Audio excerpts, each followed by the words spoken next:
Fala galera, tudo bem com vocês? Aqui é Dudu, professor de História, seja bem-vindo ao meu canal. E hoje a gente vai falar sobre a Guerra do Paraguai. Então, roda a vinheta e bora para mais uma aula de História.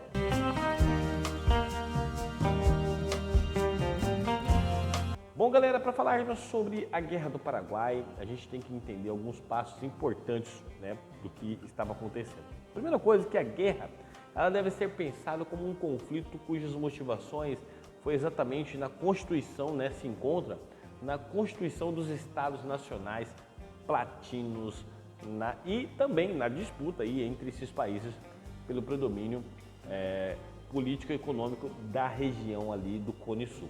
Então, quando você olha neste mapa aqui, você vai perceber o quê? Você tem ali embaixo Uruguai, Argentina, Paraguai e Brasil. Essas nações elas se envolveram nesse conflito que é a Guerra do Paraguai. Exatamente porque nesse contexto do século XIX, estava ali começando a ideia dos Estados Nacionais se formando, ainda não havia uma identidade clara do que é ser brasileiro, do que era ser brasileiro, do que era ser argentino, paraguaio ou uruguaio. E nesse período, então, estava se constituindo tudo isso aí. No Brasil, nós somos governados por Dom Pedro II. Aqui as coisas já estavam bem mais encaminhadas, O Brasil já estava com uma política estruturada, embora não fosse uma política boa, vamos dizer assim, mas de qualquer maneira, o Brasil era um país que já tinha uma política estruturada, uma economia baseada, na exportação do café, uma economia então assim forte, vamos dizer, e um país escravista, obviamente, um país que não havia libertado ainda os escravos. No Uruguai, havia uma disputa política entre os blancos e os colorados. Os colorados que era, aí vamos dizer assim, apoiado pelo governo brasileiro, Já no Paraguai, você tem uma figura importante, Solano Lopes, um ditador, que estava ali governando o Paraguai. Então, todas essas nações, juntamente com a Argentina, que ainda tinha sérios problemas de identificação, de identidade, que estava construindo a sua identidade nacional, todas essas nações vão se envolver naquilo que a gente chama de Guerra do Paraguai. Aqui no Brasil é conhecido como Guerra do Paraguai. Na Argentina é conhecida como Guerra da Tríplice Aliança, no Uruguai também. E no Paraguai é conhecido como a Grande Guerra, tá bom? Bom, falando um pouco sobre esses envolvidos, tudo isso se soma aí à existência de uma razão, da indefinição das fronteiras entre Brasil, Argentina e Paraguai e da ameaça da navegação nos rios da Bacia Platina, que são os rios Uruguai, Paraná e Paraguai. Vamos lembrar que o Paraguai não tinha saída para o Oceano Atlântico, tá bom? Então, para ele ter que escoar os seus produtos ou permitir a entrada de produtos no Paraguai, precisava necessariamente passar pela Bacia do Prata. E essa bacia, obviamente, era controlada pelo Brasil e pela Argentina, juntamente com o Uruguai. A guerra ela vai ser dividida em 3 fases, tá bom, pessoal? A Guerra do Paraguai.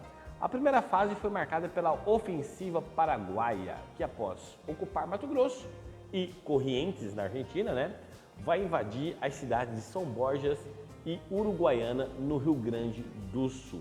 Porém, o Paraguai ainda não teve forças para manter-se no poder e manter essas cidades sob seus domínios, exceto Corumbá, em Mato Grosso, que ficou um pouquinho mais de tempo ali, tá bom?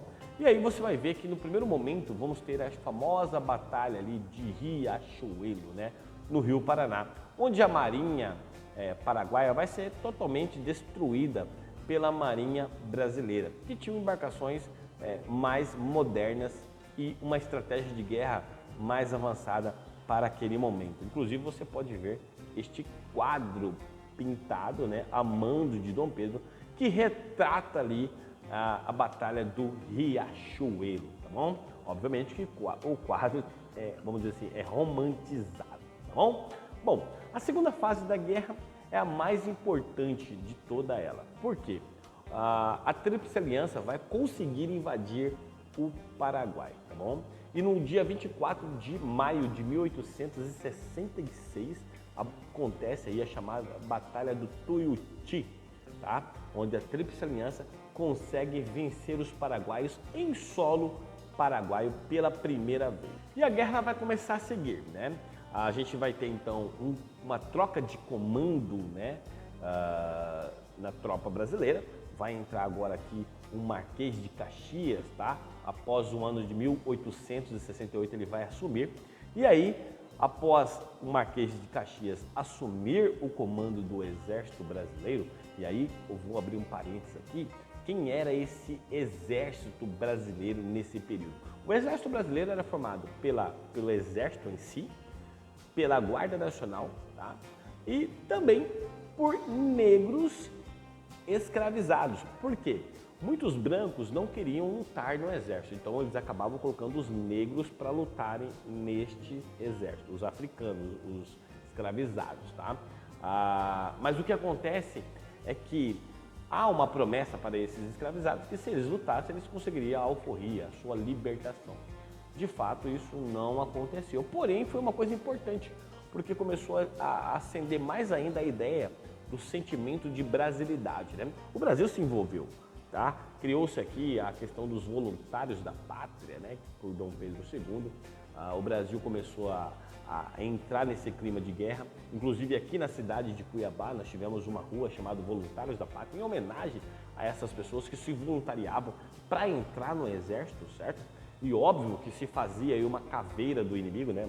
Ou seja, os paraguaios eram retratados como seres vamos dizer assim, inferiores aos brasileiros, coisa que nunca foi, nunca será. Obviamente que todo mundo tem o seu valor, tá bom? Então, a partir de 68, há um avanço dos aliados, né? Eles vão avançar por território paraguaio e em dezembro deste mesmo ano vai acontecer a chamada Dezembrada, né?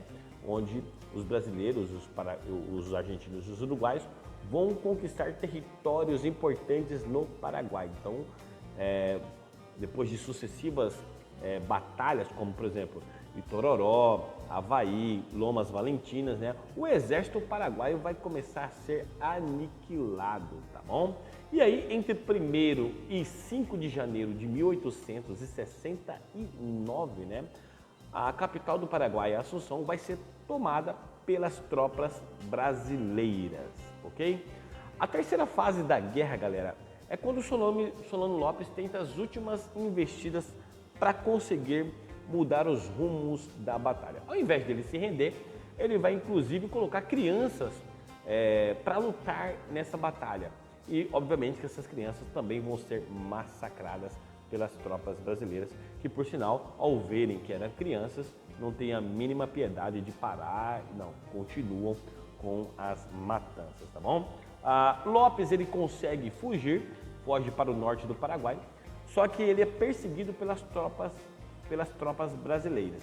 E em 1º de março de 1870, Solano Lopes, ele é morto em campo de batalha, vamos dizer assim, na perseguição, e chega ao fim a Guerra do Paraguai. Logo depois, as tropas brasileiras, argentinas e uruguaias vão se retirar. Vai chegar ao fim a Guerra do Paraguai. Espero ter ajudado vocês nessa compreensão da Guerra do Paraguai. Ficamos por aqui e até a nossa próxima aula, se Deus quiser.